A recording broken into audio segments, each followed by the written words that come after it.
Hello and welcome into TYT's The Conversation. I am your host, Adrienne Lawrence. And today I am bringing you a senior tech correspondent for Insider. That's Adam Rogers. Thanks for joining us, Adam. That's my pleasure. Thanks for having me. Yes, so as I understand, there is a new theory out there that suggests that social media may be doing more harm to us than good. What's that about?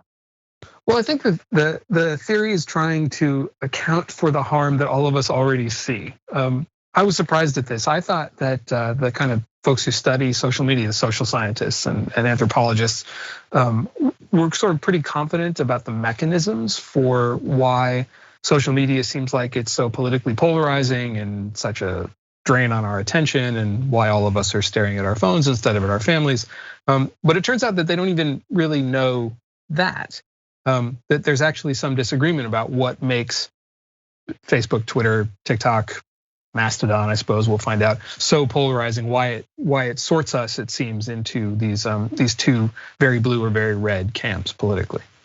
Yeah, I bet that's pretty fascinating for sociologists who've been studying, human interaction for some time, and to have this new wrench thrown in terms of the fact that it's probably only been around for like the past 10, 15, 20 years or something. But I know that it seems very polarizing in terms of social media when people are sharing or expressing their opinions. And so you're saying they really don't have an idea on why? Well, so I would have said before I started this reporting, and maybe you would have too, that it was pretty clear that the problem with social media was what you might call an echo chamber, or epistemic closure, a bubble, right? That when we go on social media, our friends are all the same people who share our same politics, let's say. And so we only hear from them, and we don't hear whatever is on the other side. And that pushes us further and further apart than it used to be when we were all, I suppose, playing poker together, or going bowling, or attending the same church and watching the same 3 TV channels for news. But the echo chamber effect hasn't played out in the research. Researchers haven't been able to kind of show when they did studies to try to force echo chambers and see if they worked, that that's actually what split people apart. And then you would say, well, okay, maybe it's the opposite of that, right? Maybe when we go online, we're exposed to far more new ideas, and they're so repugnant to us that we're just like, no, thank you, pass. I'm going back with my people, and so we separate farther apart. You get the red and blue kind of humps again. But that doesn't happen either. In fact, when people are exposed to new ideas online, they in studies they get better informed, and then they don't change their opinions very much. One study actually where they made people who were conservative read like the Huffington Post for a year, and people who were liberal look at Fox News. The people themselves didn't change their opinions very much at the end. They did seem more informed, and the only thing that really changed was that they trusted journalists less. Awesome. Very interesting. That is, wow, that's very mind-blowing. Right, fantastic. Thank you so much for that. So the question is then, what's happening, right? So the question is, well, what's going on when people get on social media? Because the timing works, that makes us more likely to align with people. And not just that, but start to connect things that aren't obviously political to that alignment. So things that really don't, if you think about it, don't have a political component, like what car you drive, or what kind of alcoholic beverage you like, if you like alcoholic beverages, or what clothes you wear, or which music you listen to, or whether you think you should get vaccinated for a killer pandemic. Like, these are things that are not actually political, really, but they get associated with either being red or blue. So what happens there? And what the researcher who I talked to, he's trained as a physicist, he's a computational social scientist named Peter Tornberg. What Tornberg said is, why do people sort themselves out by political alignment, and also add in things that are not obviously political into their positions, right? Why would having a Prius make you a Democrat and having a Ford F-150 make you a Republican? Let's say, right? Those are the kind of things. What he said is you only need to have 2 conditions in a computational model that he developed for this. One is that you can have people who have connections to folks who aren't local. So it's not somebody who you're near, who you know, like it's a distant stranger. And that's something that we've all experienced online on a social network, where you can talk to somebody in another country or from far, far away.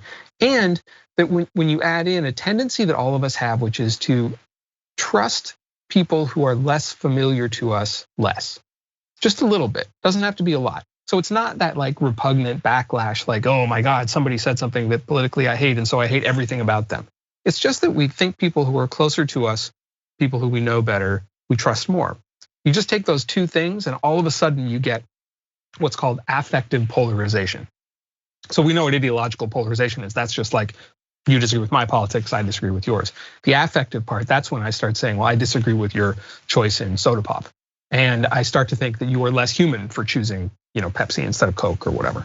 And that's what's going on with so much of this polarization, that in fact, the actual ideologies, if you poll people on what they think about political hot button issues, abortion, climate change, things that are really political, they're actually not much farther apart than Americans were decades ago. But when you add in all those other things that are about our preferences, our personalities, our choices, then that polarization starts to show up. And it turns out that all you have to do is tweak these two little knobs, at least in a computational model, and you start to see what we actually have today.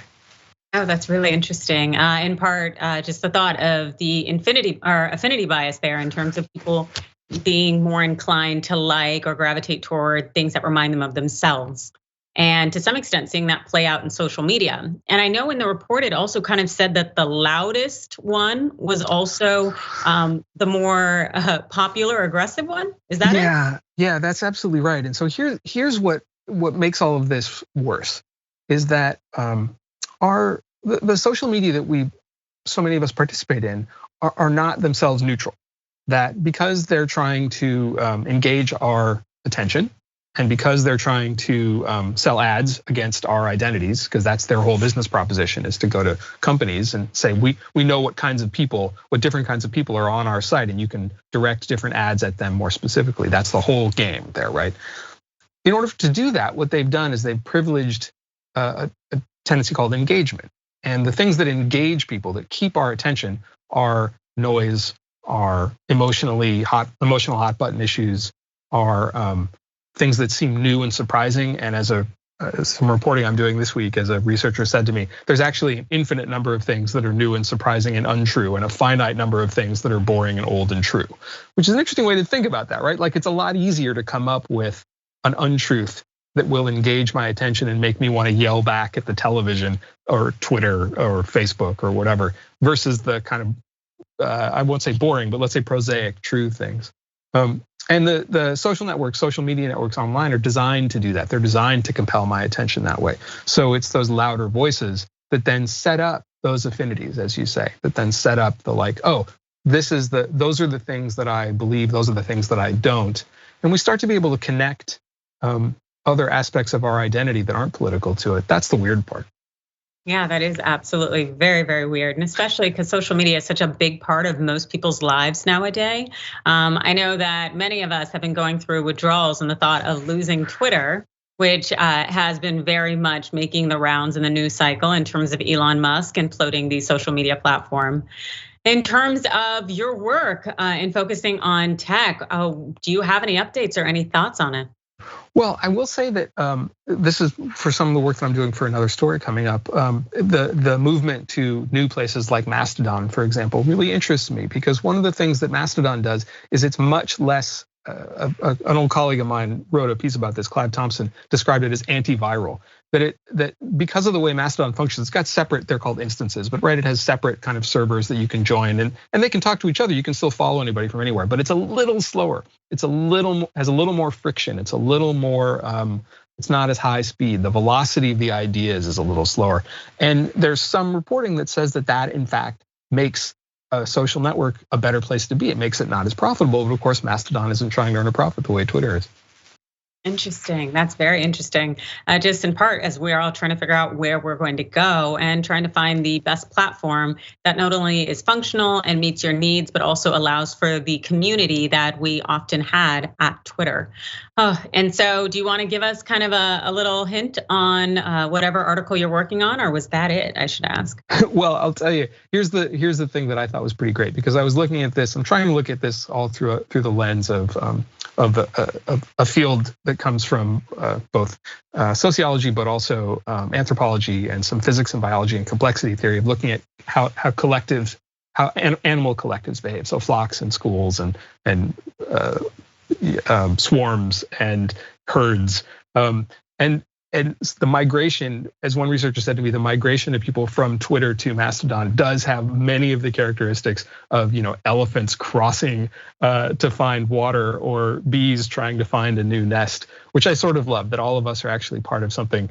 As Elon himself tweeted, though he may have been wrong about the specifics of this, something that's bigger than any one of individual. That's awesome and so incredibly true. We are all just animals, I guess, at the end of the day. That's true. Hey, we can read, which is cool. And so for those out there who want to read some of your work, where can they go?